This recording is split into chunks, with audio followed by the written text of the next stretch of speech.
देना उसे चाहिए जो सबसे ज्यादा पसंद हो, लेकिन देना उसे पड़ता है जो सबसे कम ना पसंद हो। 2014 বলিউডের ব্লকবাস্টার মুভি ভূতনাথ রিটার্নস, আর ভূতনাথ রিটার্নসের এই সংলাপ আজ বাংলার রাজনৈতিক প্রেক্ষাপটে ভীষণভাবে তাৎপর্যপূর্ণ। কারণ সামনেই রাজ্যে বিধানসভা নির্বাচন, আর সেই বিধানসভা নির্বাচনের প্রাক্কালে আমি পারাদীপ ঘুরে বেড়াচ্ছি বাংলার গ্রাম থেকে শহরে, জেলা থেকে জেলায়। আর এইভাবেই ঘুরতে ঘুরতে আজ আমি পৌঁছে গেছি বীরভূমের রামপুরহাটে।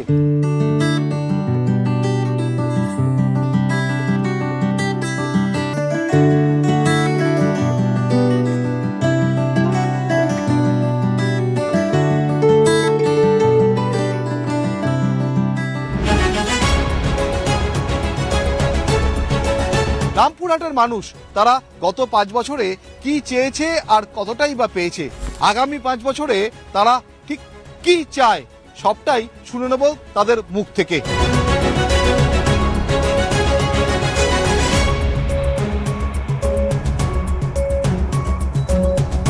নির্বাচন কমিশন নির্বাচন ঘোষণা করেছে অথচ যারা ভোট দিবে তাদের নামে ঠিক নাই এখনো। যেন তেন প্রকারে বিজেপি এখানে ক্ষমতায় আসার জন্য মৃত্যুর দিকে ঠেলে দিল মানুষকে। ধর্মের ভিত্তিতে ভোট বিজেপি কখনোই করেনি, করবেও না। ধর্মের রাজনীতি তৃণমূল করে। বিজেপি যেটা মেন ইস্যু করেছে যে ধর্ম, তারা কথায় কথায় বলে যে হিন্দু নাকি খাত্রে মেয়ে। আমি বলছি ভারতবর্ষের প্রধানমন্ত্রী হিন্দু, রাষ্ট্রপতি হিন্দু, তাহলে যদি হিন্দু খাত্রে মেয়ে যদি, তাহলে আগে ওনারা রিজাইন দিক, আগে ওনারা রিজাইন দিক।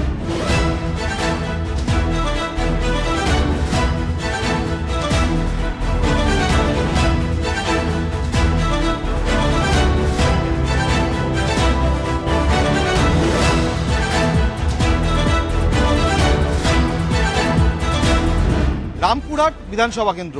রামপুরহাটের যদি রাজনৈতিক ইতিহাস আমরা বিশ্লেষণ করি তাহলে দেখা যাবে রামপুরহাট সচরাচর তার রং বদলায় না। 2001 থেকে 2026 টানা এখান থেকে জয়যুক্ত হয়েছেন তৃণমূল কংগ্রেসের আশিস বন্দ্যোপাধ্যায়। এবারে রামপুরহাটে বিধানসভার যে ভোট 23শে এপ্রিল, রামপুরহাটের মানুষ তারা কি চাইছেন একই সঙ্গে জেনে নেব যে আগামী 5 বছরের জন্য তারা কেমন জনপ্রতিনিধি চান।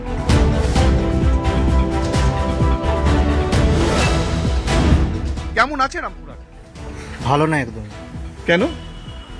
কি করে ভালো থাকবে? গোটা রাজ্যে গোটা দেশে যে অবস্থা, গোটা রাজ্যও ভালো নেই, দেশও ভালো নেই, এবং তার অপরিহার্য অঙ্গ হিসেবে রামপুরহাটও ভালো নেই। রামপুরহাট কেমন আছে? রামপুরহাট ভালো নাই, তার কারণ হচ্ছে বিগত বিধানসভায় যে প্রার্থী জিতে আসছে তিনি আমাদের সব থেকে মূলত সমস্যা ট্রাফিক জ্যাম, সেই ট্রাফিক জ্যাম নিয়ন্ত্রণ করতে পারছে না।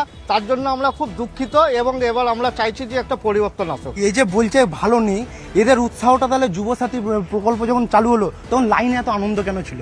কন্যাশ্রীর সময় আমরা দেখছি এদেরই বাড়ির মা বোনেরা, আমাদের মা বোনেরা এত আনন্দ কেন কন্যাশ্রী সাইকেল নেওয়ার সময়? সবুজ সাথীর সময় এত আনন্দিত কেন?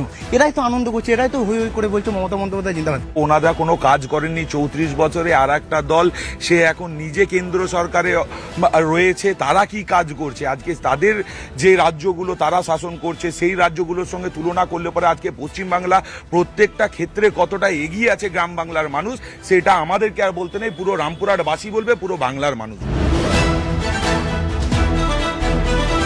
এই মুহূর্তে সব থেকে যেটা চর্চিত ইস্যু সেটা হচ্ছে বিধানসভা নির্বাচনের আগে এসআইআর। এসআইআর দরকার ছিল, হয়েছে, ঠিক আছে। এখন যেটা পরিস্থিতিটা সব থেকে জটিল যেটা দাঁড়িয়েছে, নির্বাচন কমিশন নির্বাচন ঘোষণা করেছে অথচ যারা ভোট দিবে তাদের নামে ঠিক নাই এখনো। শুধু রামপুরহাট না, গোটা ভারতবর্ষের মানুষ এতে তিক্তবিতক্ত। এসআইআর আমরা বিপক্ষে না, এসআইআর হোক, অবশ্যই হোক, কিন্তু এসআইআর প্রসেস লং টাইম নিয়ে করা উচিত। সেটা 3 মাস বা 2 মাসের মধ্যে হওয়া সম্ভব না।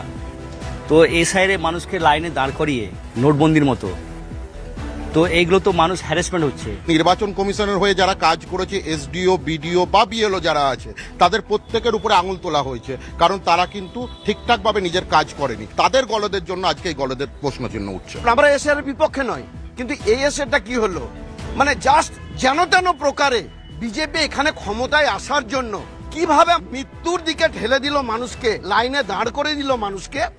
আপামর জনসাধারণ, আপামর পশ্চিমবাংলাবাসী, আপামর ভারতবর্ষবাসী সেটা দেখছে। এই মুহূর্তে বাংলার ভোটে, রাজ্যের ভোটে একটা নতুন ট্রেন্ড দেখা যাচ্ছে। কি সেই ট্রেন্ড? ধর্মের নিরিখে ভোট চাওয়া, মন্দির মসজিদের রাজনীতি। গোটা বিশ্ব জুড়ে বা গোটা দেশ জুড়ে এখন দেখা যাচ্ছে যেভাবে দক্ষিণ পন্থার উত্থান হচ্ছে, তার সঙ্গে সঙ্গে উগ্র দক্ষিণ পন্থা অর্থাৎ বিজেপি, আরএসএস এবং তার সঙ্গে তাদের দোসর হিসেবে এখানে তৃণমূল কংগ্রেস, স্পষ্টতই বোঝা যাচ্ছে যে মানুষের যেটাকে হিন্দিতে বলে ধ্যান ভটকানোর জন্য ভারতবর্ষের পলিসি মেকার যারা, যে কোনো দলের হতে পারে তারা, এরা অত্যন্ত ঘাঘু, অত্যন্ত চালাক, এরা কানিং। এরা জানে যে ধর্মের ব্যাপারটা মানুষ যদি বুঝেও যায় আমাদেরকে মিসগাইড করার জন্যই ভোট বাক্সটাকে ভরানোর জন্যও করা হচ্ছে। এটা জানার পরেও যদি ভোটের আগে আগে আমরা ধর্মের বিষয়টাকে উস্কে দিই, মানুষ ডাইভার্টেড হবে এবং কম্পার্টমেন্টালাইজ হবে। ধর্মের ভিত্তিতে ভোট বিজেপি কখনোই করেনি, করবেও না। ধর্মের রাজনীতি তৃণমূল করে। মানুষ ধর্মের ভিত্তিতে রাজনীতি কখন করে? রাজনীতির শেষ পর্যায়ে যখন পৌঁছে যায়, রাজনীতির দেউলিয়া যখন হয়ে যায়, তখন ধর্মের আশ্রয় নেয়। আমরা প্রকল্প নিয়ে আমরা উন্নয়নের ভিত্তিতে রাজনীতি করি। বিজেপি যেটা মেন ইস্যু করেছে যে ধর্ম, আমার বক্তব্য হচ্ছে তারা কথায় কথায় বলে যে হিন্দু নাকি খাত্রে মেয়ে। আমি বলছি ভারতবর্ষের প্রধানমন্ত্রী হিন্দু, রাষ্ট্রপতি হিন্দু, তাহলে যদি হিন্দু খাত্রে মেয়ে যদি, তাহলে আগে ওনারা রিজাইন দিক, আগে ওনারা রিজাইন দিক।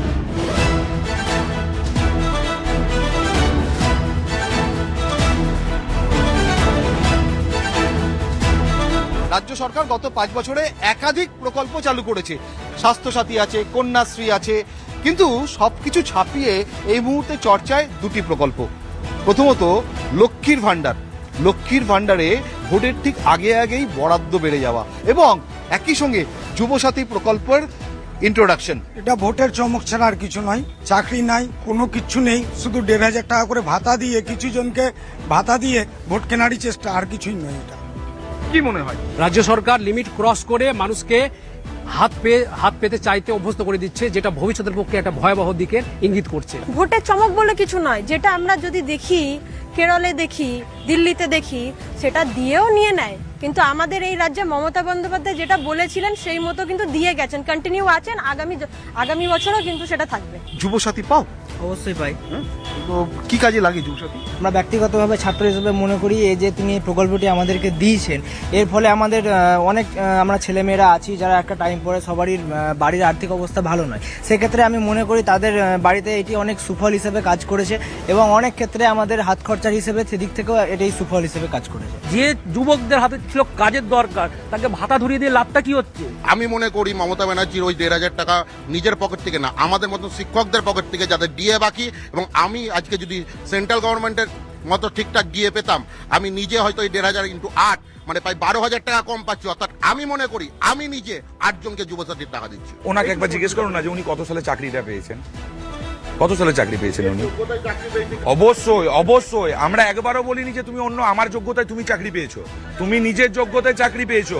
কিন্তু ব্যাপার হচ্ছে যেটা যুবসাথীর জন্য বলা হচ্ছে সেটা প্রমাণ করবে ভোট বাক্সে। আজকে কেন তাদেরকে এসআইআর দিয়ে, জ্ঞানেশ কুমারকে দিয়ে আজকে তাদেরকে ভোটার চ্যাটার্জি জেলে গেল কি করে, শিক্ষামন্ত্রী জেলে গেল কি করে? আজকে চাকরির নামে এত বড় চক্রান্ত যে পশ্চিমবঙ্গে হলো, সেটা অন্য কোনো রাজ্যে হলো না কেন?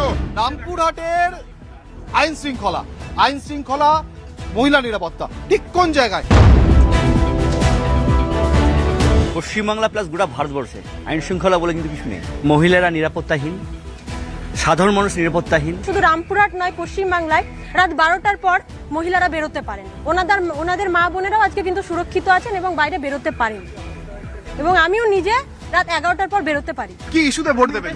উন্নয়ন একটাই তো, পশ্চিমবাংলায় উন্নয়ন। শুধু প্রকল্পগুলো দেখুন না, শুধু প্রকল্পগুলো দেখলেই ভোট হয়ে যাবে। সমাজে যারা উন্নতি করতে পারবে, কাজ করতে পারবে, তাদেরকেই ভোট দেবো। তাছাড়া ভোট দেবো শিক্ষা, স্বাস্থ্য, কর্মসংস্থান, এই নিয়ে আমার ভোটটা হবে। দুর্নীতির বিপক্ষে আমার ভোটটা হবে।